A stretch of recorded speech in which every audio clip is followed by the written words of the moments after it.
The bear who saved the forest.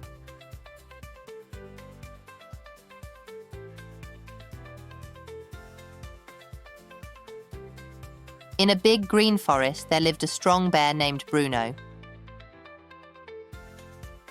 Bruno loved his forest. He loved the tall trees, the soft grass, and the singing birds. One day, Bruno noticed something was wrong. Some animals were cutting down trees and leaving trash on the ground.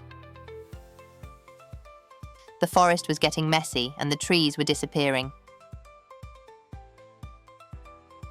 Bruno knew he had to help.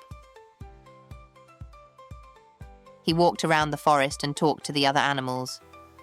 "We need to take care of our home," Bruno said. "The forest is where we live, and we must keep it clean and safe."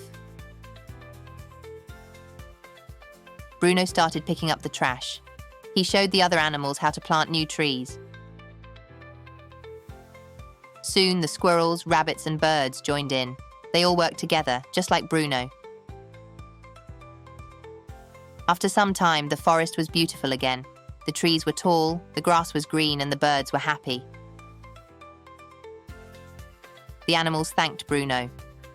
"You saved our forest, Bruno," they said. Bruno smiled and said, "We all did it together. Our home is special, and it's up to us to take care of it."